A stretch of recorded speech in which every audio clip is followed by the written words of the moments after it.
Good afternoon, everyone. Your Sunday weather briefing for this June 17th finds that there are no major changes in the forecast versus what I presented from back on Friday. Certainly some subtle changes, but nothing that should be impacting tonight's trading in any big fashion. Looking at my 1 to 5, 6 to 10, and 11 to 15 day temperature and rainfall outlooks, you can see that not a whole lot of extreme heat in the 2 week forecast. I think that the very worst of the heat in the 2 week forecast is that we are going to be seeing in the very near term. Certainly looks like some rainfall chances over the next 2 weeks as well.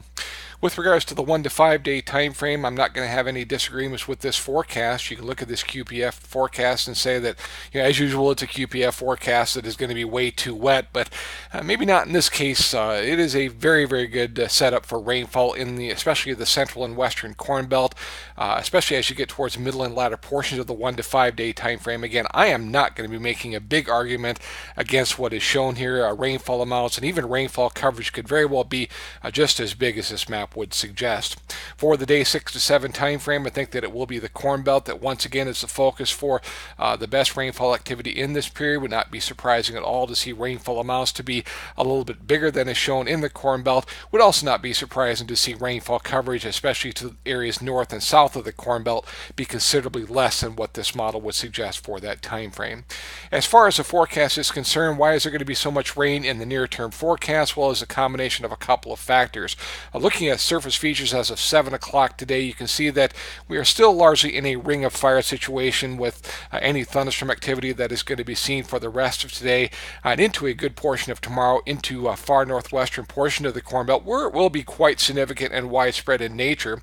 The frontal system that I'm showing on that map will then be sagging southward as we get towards the middle and latter portion of the 1 to 5 day time frame. As we get towards 7 o'clock tomorrow, you can see that the frontal system has started to sag into northern portion of the Corn Belt by that time.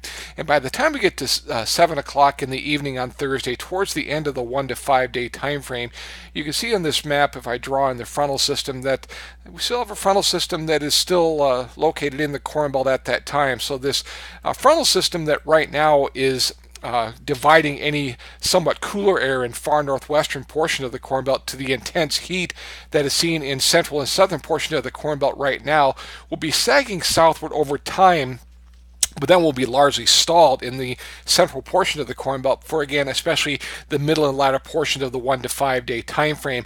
In addition to having that frontal system basically stalled in the Corn Belt for that time frame, we're also going to be seeing a significant system aloft. Looking at 500 millibars for 7 o'clock in the evening on Wednesday, you can see this very vigorous upper level low pressure system that is located in the central plain states at that time. So as that system works its way eastward for the middle and latter portions of the 1 to 5 day time frame, that is certainly going to be enhancing rainfall chances, rainfall coverage, and rainfall amounts that is seen in the Corn Belt for that time frame. So combining all of this together, you have yourself a very wet 1 to 5 day rainfall forecast, and that is the case no matter which model you want to look at. There's the GFS operational model, the GFS ensemble, the Canadian ensemble, even the European output, European operational model, European ensemble.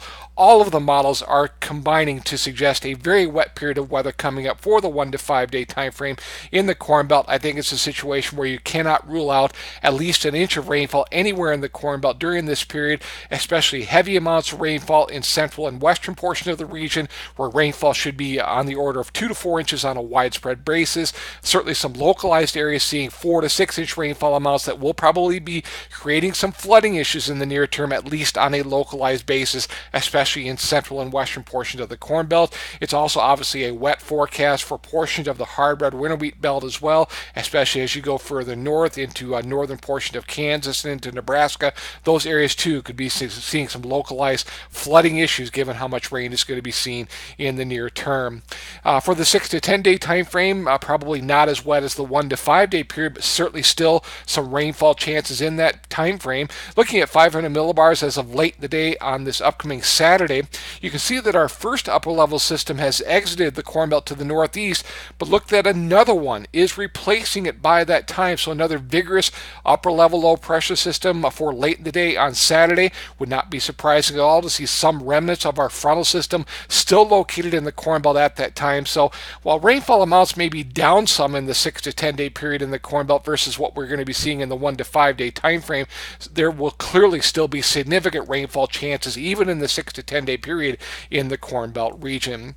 As far as temperatures are concerned, still going to be seeing quite a bit of heat in the forecast for the Corn Belt for your Monday. Looking at high temperatures for that day, you can see that 90 to localized 95 plus degree heat going to be seen across a big portion of the central and southern Corn Belt for tomorrow. That'll be the warmest day though in the 5 day time frame outside of today. The heat is going to be more limited as we get towards Tuesday, and even more limited, probably confined to just far southeastern portion of the Corn Belt and areas to the south of there by Wednesday. And then clearly the coolest portion of the 2-week forecast is going to be for the Thursday through the weekend time frame. Looking at temperature anomalies for this Thursday, you can see that an extensive area of below and even much below normal temperatures is going to be seen at that time across a sizable portion of especially the southwestern half of the Corn Belt and into the hard red or winter wheat belt by that time. And temperatures in general stay mild or even a bit cool for Friday and into the weekend period. We will be ending the 6 to 10 day time frame though with temperatures on an upswing once again. Looking at temperature anomalies for June 26th, which is the final day of today's 6 to 10 day time frame, you can see that above normal temperatures once again on a widespread basis have returned to much of the nation by that time. And as we look ahead towards the latter portion of the 11 to 15 day time frame, still clearly it's not a cool weather pattern even at that time. You can see that above normal heights going to be dominating a big portion of the country. If I can find my cursor here, above normal heights dominating a big portion of the country, and you can see that exemplified by all of the models for the final part of the 11 to 15 day period, which today takes us out through the opening day of July. Clearly a situation where above normal temperatures would be seen across a big portion of the nation. With regards to the Corn Belt, with the above normal heights centered more towards central and eastern portion of the Corn Belt and areas to the east of there, I think that your warmest temperatures with respect to normal in the 11 to 15 day time frame probably favoring more towards central and eastern portions of the Corn Belt, more limited amounts of heat in the western Corn Belt, and not an especially hot temperature forecast even at that time for the hard red winter wheat belt. Looking at this upper level pattern, I would not consider it as a pattern that would shut off rainfall chances either.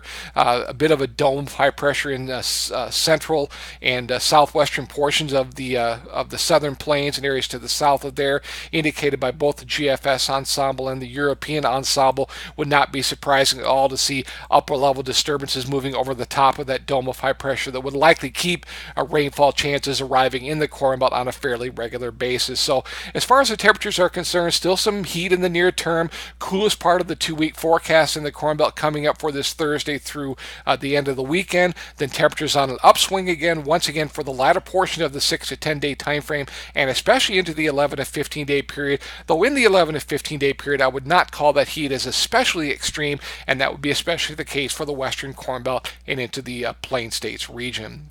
Internationally for this Sunday, a situation where we're looking at below normal rainfall for the next 2 weeks throughout most of Europe. The only area that would see appreciable rainfall during the next 2 weeks with respect to normal anyway, looking to be Romania and especially into portions of the former Yugoslavia, especially dry conditions in the near term for France. A lot of France probably seeing nothing in the way of rainfall for the next 10 days. For the former Soviet Union, the bulk of the winter grain and summer row crop areas of the former Soviet Union looking at below normal rainfall for the next 2 weeks, and the appreciable rainfall that is going to be seen mainly in western Ukraine and areas to the north of there. That's the same area that had some good rains last week.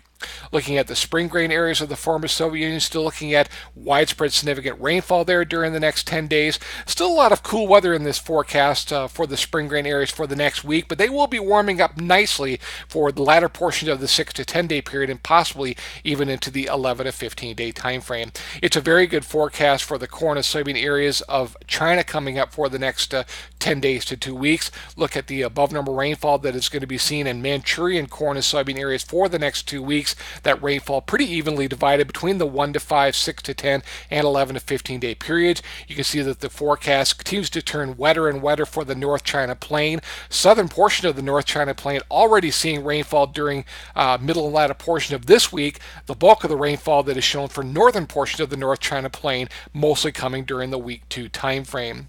It's not an especially wet forecast for the Canadian prairies for the next 10 days. That is especially the case over the next week. Most of the Canadian prairies seeing nothing in the way of rainfall for today through Saturday. Some rain to finish up the 6 to 10 day rain period, and some rainfall also in the 11 to 15 day forecast for the Canadian prairies as well.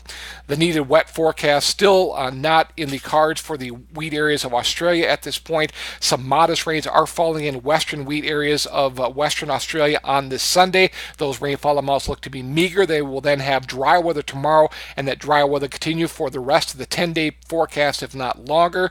Most of the wheat areas of southeastern Australia are looking at dry weather this week. Some modest rains there for latter portion of the 6 to 10 day period. Then all of the Australian wheat areas looking at below normal rainfall for the 11 to 15 day time frame. Finishing things up for your Sunday, going to be seeing some revival in the Indian monsoon in the near term. Then it will really get going for the 11 to 15 day time frame. You can see that in the week 2 period, even northern growing areas of the Indian subcontinent looking at well above normal rainfall for the week 2 forecast period. That's what I have for your Sunday. We'll talk to you again tomorrow morning.